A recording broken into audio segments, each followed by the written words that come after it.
Break ನಂತರ Uppi with Suvarna girls ವಿಶೇಷ ಕಾರ್ಯಕ್ರಮಕ್ಕೆ ಮತ್ತೊಮ್ಮೆ ಸ್ವಾಗತ. ಉಪೇಂದ್ರ ಅವ್ರ ಜೊತೆ ಮಾತನಾಡ್ತಾ ಇದ್ವಿ. ಒಂದೊಂದೇ ವಿಚಾರಗಳನ್ನ ಬರ್ತಾ ಇದೆ, ಆದರೆ ಗುಟ್ಟು ಬಿಟ್ಕೊಡೋದೇ ಇಲ್ಲ ಉಪೇಂದ್ರ ಅವರು. ಸೊ ಆದರೆ ನಿಮಗೆ Upendra star, real star, super star. So ಈ ಸ್ಟಾರ್ ಗಿರಿ ಆಟಿಟ್ಯೂಡ್ಗಳು ಇವೆಲ್ಲ ಎಷ್ಟು ಮುಖ್ಯ ಅಂತ ಅನ್ಸುತ್ತೆ ತಮಗೆ? ಯಾವುದೇ ಒಬ್ಬ ಹೀರೋಗಾಗಲಿ, ಯಾವುದೇ ಒಬ್ಬ ಆಕ್ಟರ್ಗೆ, ಆರ್ಟಿಸ್ಟ್ಗಾಗಲಿ ಮುಖ್ಯ ಅಂತ ಅನ್ಸುತ್ತಾ ನಿಮಗೆ? ಅದೆಲ್ಲ ಅಭಿಮಾನಿಗಳಿಗೆ, ನೋಡೋರ್ಗಷ್ಟೇ. ಅದು ಯಾವುದೂ ಅಲ್ಲ. ಅದು ಆ್ಯಕ್ಚುಲಿ ಯಾವ ರೀತಿ ಸ್ಟಾರ್ ಹೇಳಿ ನೋಡೋಣ. ಸ್ಕ್ರೀನ್ ಮೇಲೆ ಮಾತ್ರ ಅಷ್ಟೇ ಅಲ್ವಾ? ಸ್ಕ್ರೀನ್ ಮೇಲೆ ಯಾವುದೋ ಒಬ್ಬ ಹುಡುಗನ ಕರ್ಕೊಂಬಂದು ಹಂಗೆ ತೋರಿಸಿದ್ರು ಕೂಡ ಅವನು ಹಂಗೆ ಕಾಣಿಸ್ತಾನೆ. ಎಲ್ಲ ಆ ಅಭಿಮಾನಿಗಳು ಬಂದು ಮುತ್ಕೊಂಡಾಗ ಅವ್ರುಗಳು ನಿಮ್ಮನ್ನು ಅಪ್ರಿಷಿಯೇಟ್ ಮಾಡಿದಾಗ ಅಥವಾ ಏನಾದ್ರು ಕ್ರಿಟಿಸೈಸ್ ಮಾಡಿದಾಗ ಆ ಫೀಲಿಂಗ್ ಹೆಂಗಿರುತ್ತೆ ಅಂತ? ಇಲ್ಲ, ಖಂಡಿತ. ಇವಾಗ ಎಲ್ಲೋ ಒಂದು ಕಡೆ ಆದಾಗ ನೋವಾಗುತ್ತೆ ಅಥವಾ ಏನೋ ಹೊಗಳಿದಾಗ ಖುಷಿ ಆಗುತ್ತೆ. ಅದು ಎರಡನ್ನೂ ತೊಗೊಬೇಕು. ಯಾಕಂದರೆ ಒಂದಿದ್ದಾಗ ಇನ್ನೊಂದು ಇದ್ದೇ ಇರುತ್ತೆ ಅದು. ಬಟ್ ಒಂದೇ ಒಂದು ಖುಷಿ ಆಗುತ್ತೆ ಅಂದರೆ, ನೀವು ನೋಡಿ ಎಲ್ಲೇ ಹೋದ್ರೂ ಕೂಡ ಯಾರೋ ಸಿಗ್ತಾರೆ, ಒಂದು ಫೋಟೋ ತೆಗೆಸ್ಕೊಬೇಕು ಒಂದು ಆಸೆ ಪಡ್ತಾರೆ. ಅವಾಗ ನಾನು ಹೆಂಗೆ ಫೀಲ್ ಮಾಡ್ತೀನಿ ಅಂದರೆ, ನಾನು ಸ್ಟಾರ್ ಜೊತೆ ಫೋಟೋ ತೆಗೆಸ್ಕೊಂಡು ಆ ಥರ ಫೀಲ್ ಆಗ್ತೀನಿ ನಾನು. ಬಿಕಾಸ್ ಅವ್ರ ಫೋಟೋ ತೆಗೆಸ್ಕೊಬೇಕಾರೆ ಹಿಂಗೆ ಮುಟ್ಟಿದಾಗ ಅದ್ರ ಇದೇ ಬೇರೆ, ಫೀಲೇ ಬೇರೆ. ನನಗೆ ಎಲ್ಲರೂ ಹೇಳ್ತಾರೆ, ನೀವು ಅವಾಯ್ಡ್ ಮಾಡಲ್ಲ ಯಾಕೆ ಫೋಟೋಸ್? ನಾನು ಅವಾಯ್ಡೇ ಮಾಡಲ್ಲ. ಯಾರು ಬಂದರೂ ಎಷ್ಟು ಫೋಟೋ ತೆಗೆಸ್ಕೊತೀನಿ ನಾನು. ಅದು ನನಗೆ ಖುಷಿ ಕೊಡುತ್ತದು. ಯಾಕಂದ್ರೆ ಅದು ನಮ್ಮ ಭಾಗ್ಯ ಅದಲ್ವಾ. ಇಲ್ಲಾಂದರೆ ನಮ್ಮನ್ನು ಯಾರು ಫೋಟೋ ತೆಗೆಸ್ಕೊತಾರೆ ಹೇಳಿ ಬಂದಲ್ವಾ? ಅದು ನಮ್ಮ ದೊಡ್ಡ ನಮ್ಮ ಇದಷ್ಟೇ. ಆದರೆ ಈ ಸ್ಟಾರ್ ಗಿರಿ ಹೀರೋ ಇದರ ಜೊತೆಗೇನೆ ವಿವಾದಗಳು ಬಹಳಷ್ಟು ಬಾರಿ ಬರ್ತವೆ, ಗಾಸಿಪ್ಸ್ಗಳು ಹಾಕ್ತವೆ. ಸೊ ಅದನ್ನ ಹ್ಯಾಂಡಲ್ ಮಾಡೋದು ಕಷ್ಟ ಆಗುತ್ತೆ ಅಂತ ಅನ್ಸುತ್ತೆ, ಅಥವಾ ಅದು ಯಾವುದು ನಮ್ದಲ್ಲ? ಅದು ಸ್ಟಾರ್ ಗಿರಿನೂ ನಮ್ದಲ್ಲ, ಏನು ಮೈನಸ್ಸು ನಮ್ದಲ್ಲ, ಪ್ಲಸ್ಸು ನಮ್ದಲ್ಲ. Just we are all workers ಅಷ್ಟೇ. ನಾವು ವರ್ಕ್ ಮಾಡ್ತಾ ಇರ್ತೀವಿ. ಅದು ಬಂತಲ್ಲ, ಸುಮ್ಮನೆ ಹಿಂಗೆ ಮಾಡೋದು, ಕಳಿಸ್ತಾ ಇರೋದು, ಆ ಥರ. ಎರಡು ನಮ್ದಲ್ಲ ಅಂತ ತಿಳ್ಕೊಂಬಿಟ್ರೆ ಈಸಿ ಅದು ಹ್ಯಾಂಡಲ್ ಮಾಡೋದು. ನಂದು ಅಂದ್ರೆ ಸಾಕು. ಅದೇ ನಾನು ಹೇಳಕ್ ಹೊರಟಿ ಸಿನಿಮಾಗಳಲ್ಲಿ. ಬಟ್ ಸಿನಿಮಾ ಸ್ವಲ್ಪ ಹಾರ್ಷಾಗಿ ಹೇಳಿದೆ. ಓಕೆ, ಉಪೇಂದ್ರ ಅಪ್ಡೇಟ್ ಆಗ್ತಾನೆ ಇರ್ತಾರೆ. ಅಂದ್ರೆ ಜನರೇಷನ್ಗೆ ಏನು ಬೇಕು, ಮುಂದಿನ ಜನರೇಷನ್ಗೂ ಸೇರಿಸಿ ಇವಾಗಲೇ ಕೊಟ್ಬಿಟ್ಟಿರ್ತಾರೆ. ಸೀಕ್ರೆಟ್ ಹೆಂಗ್ ಗೊತ್ತಾ ನೋಡಿ, ಈ ತರ ಎಲ್ಲ ನಿಮ್ ಜೊತೆ ಎಲ್ಲ ಕುತ್ಕೊಂತೀನಿ, ನಿಮ್ಮ ಹತ್ರ ಎಲ್ಲ ಮಾತಾಡ್ಬೇಕು. ನಾನು ತುಂಬಾ ಕಲಿತೀನಿ. ನೀವು ಕ್ವಶನ್ಸ್ ಕೇಳ್ತಿರ್ಬೇಕಾರೆ ಮಧ್ಯ ನಾವೊಂದು ಸಣ್ಣ ಕ್ವಶನ್ ಕೇಳ್ತಿರ್ಕೊಳ್ಳೋದು, ಹೆಂಗಿದೆ ಏನು ಎತ್ತ. ಸೊ ಈ ತರ ಹಾಗೆ ಅಪ್ಡೇಟ್ ಆಗ್ತಾರೆ. ಸೊ ನೆಕ್ಸ್ಟ್ ಮೂವಿಲಿ ಆ ಅಪ್ಡೇಟ್ ವರ್ಷನ್ ಕಾಣುತ್ತಾ? ನೀವು ಹೇಳ್ಬೇಕಪ್ಪ, ಮಾಡ್ತೀವಿ. 2000 3000 ಯಾವ ವರ್ಷನ್ ನೋಡ್ತೀವಲ್ಲಿ ಅಂತ ನಾವು. 2000 3000 ಸೂಪರ್ ಅಲ್ಲಿ 2030 ತನಕ ಹೋಗಿದ್ದೀರಿ. ಸೊ ಮುಂದೆ ಹೋಗ್ತೀರಾ? ನೋಡೋಣ. ಒಂದು ಆಸೆ ಇದೆ, ಒಂಥರ ಸಿನಿಮಾ.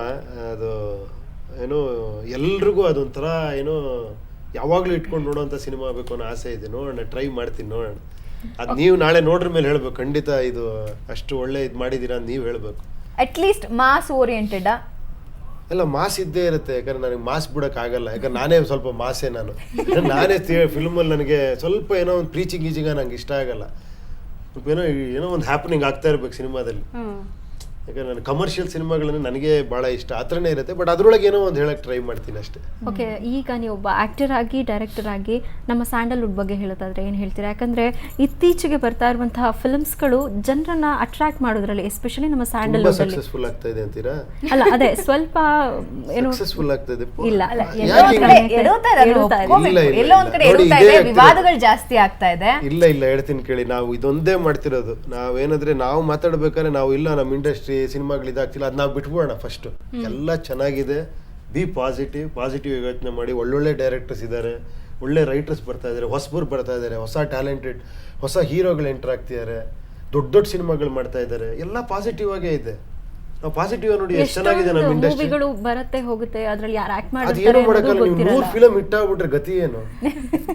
ಯೋಚನೆ ಮಾಡಿ. ಒಂದು ಇಂಡಸ್ಟ್ರಿ 60% ಆದ್ರೂ ಅಲ್ಲ. ಇವಾಗ ಒಂದು ವರ್ಷದಲ್ಲಿ 100 ಸಿನಿಮಾ ಕನ್ನಡ ಇಂಡಸ್ಟ್ರಿಯಲ್ಲಿ ಬಂತು ಅಂದ್ರೆ ಬೆರಳಿಕೆ ಅಷ್ಟೇ ಹಿಟ್ ಆಗ್ತಾ ಇದೆ.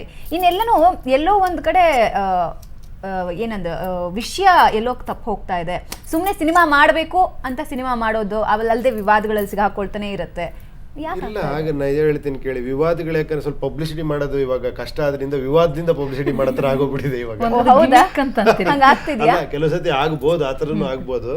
ಎರಡನೇದಾಗಿ ಪ್ರತಿಯೊಬ್ರು ಏನೋ ಒಂದು ಮಾಡ್ಬೇಕು ಅಂತಾನೆ ಟ್ರೈ ಮಾಡಿರ್ತೀರಿ, ಎಲ್ಲೋ ಒಂದ್ ಕಡೆ ಮಿಸ್ಫೈರ್ ಆಗಿರುತ್ತೆ. ಇವಾಗ ಯಾರನ್ನೇ ಕೇಳಿ ನೀವು, ಏನೋ ಒಂದು ಸಿನಿಮಾ ಮಾಡೋನ್ನ ಕೇಳಿ ನೋಡಿ, ಅವನು ಒಳ್ಳೆ ಅದ್ಭುತವಾದ ಅನ್ಕೊಂಡು ಮಾಡಿರ್ತಾನೆ. ಪಾಪ ಎಲ್ಲೋ ಏನೋ ಗೊತ್ತಿಲ್ಲದೆ ಮಿಸ್ಫೈರ್ ಆಗಿರೋದಕ್ಕೆಲ್ಲ ನಮ್ದು ಮಿಸ್ಫೈರ್ ಆಗಿದೆ ಆ ಥರ ಎಷ್ಟೋ ಕಡೆ, ಅದು ಹೇಳಕ್ಕಾಗಲ್ಲ. ಸೊ ಕಟ್ಟಾರಿ ವೀರ ಮತ್ತೆ ಗಾಡ್ ಫಾದರ್ ವಿವಾದದ ಬಗ್ಗೆ ಏನ್ ಹೇಳ್ತೀರಿ? ಅದು ನೀವು ಅವ್ರನ್ನ ಕೇಳಬೇಕು, ಮಂಜು ಅವ್ರನ್ನ, ಮುನಿ ಅವ್ರನ್ನ ಕೇಳಬೇಕು. ಮುನಿರತ್ನ ಅವ್ರು ಮಂಜು ಅವ್ರು ಏನಾದ್ರು ಗಿಮಿಕ್ ಮಾಡಿದ್ರಾ? Okay, coming back to birthday. ಈಗ ಉಪೇಂದ್ರ ಅವರು ಜನರೇಷನ್ ಗ್ಯಾಪ್ ಬಗ್ಗೆ ಕೂಡ ಮಾತಾಡ್ತಾ ಇದ್ರು. ನೋಡೋದಕ್ಕಂತೂ ಯಂಗ್ ಆ್ಯಂಡ್ ಎನರ್ಜೆಟಿಕ್ ಆಗಿ ಕಾಣ್ತಾ ಇದ್ರು, ಬಟ್ ಎಷ್ಟು ನಿಜವಾದ ವಯಸ್ಸು ಅಂತ ಹೇಳ್ಬೇಕು ನಮ್ಗೀಗ ಉಪೇಂದ್ರ ಅವ್ರದ್ದು. 44 ಓ 44 ಶುರು ಆಗ್ತಾ ಇದೆಯಾ? ಮೋಸ್ಟ್ಲಿ 44 45 ಇರಬೇಕು. 1968 ಓಕೆ 68 ಬಾ 68 ಬಾನ್ ಅಂದ್ರೆ ಎಷ್ಟಾಗಿರ್ಬೋದು? 44 ಸೊ 44 ಏನ್ ಸೀಕ್ರೆಟ್ಸ್ ಅಂತ ಪ್ರಿಯಾಂಕಾ ಅವ್ರದ್ದು ಅಡಿಗೆ ಪ್ರಭಾವನ ಏನ್ ಸೀಕ್ರೆಟ್ ಸೇರಿದೆ ಅದರಲ್ಲಿ? ಹೆಂಗೆ ನನಗೆ ಏಜ್ ಆಗಿ ಕಾಣಿಸ್ತಾ ಇಲ್ವಾ? ಇಲ್ಲ ನೀವು ಇಲ್ಲ, ಒಳ್ಳೆ ನಿಜವಾಗ್ಲೂ ಹೇಳ್ತಾ ಇದೀವಿ, ಸುಳ್ಳು ಅಂತಲ್ಲ. ರಿಯಲ್ ಸ್ಟಾರ್ ಎದುರುಗಡೆ birthday ಸುಳ್ಳು boy ಹೇಳಕ್ಕಾಗಲ್ಲ. ಸ್ವಲ್ಪ ಇದ್ ಮಾಡ ಅಂತ ಇಲ್ಲ, ಇಲ್ಲ. ಹೇಳ್ತಾ ಇದ್ದೀರಾ? ಓಕೆ, ಇವತ್ತು ಬರ್ಡೇ ಬಾಯ್ ನಮ್ಮ ಜೊತೆ ಇದ್ದಾರೆ. ಸೊ ಸೆಲೆಬ್ರೇಷನ್ ಇರಲೇಬೇಕು. ಉಪೇಂದ್ರ ಅವ್ರಿಗೋಸ್ಕರ ನಮ್ಮ ಕಡೆಯಿಂದ ಒಂದು ಸರ್ಪ್ರೈಸ್ ಕಾದಿದೆ. ಕೊಡ್ತಾನೆ ಇದ್ದೀರಾ surprise. Final celebration time. Happy birthday to you, happy birthday to you, happy birthday to Upendra, happy birthday to you.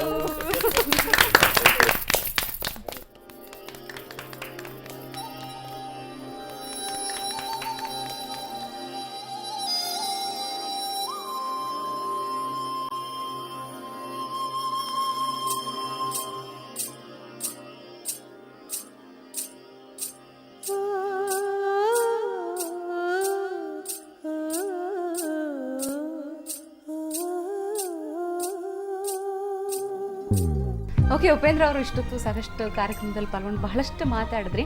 So ನಮ್ಮ ಜೊತೆ ಬರ್ಡೇ ಸೆಲೆಬ್ರೇಟ್ ಮಾಡಿದ್ರಿ, ಜೊತೆಗೆ ಸಾಕಷ್ಟು ಸ್ವಲ್ಪ ಗುಟ್ಟು ಬಿಟ್ಕೊಟ್ಟಿದ್ದೀರಿ ಅಂತ ಅನ್ಸುತ್ತೆ. ಎಲ್ಲ ಮಾತಾಡಿದ್ದೀನಿ.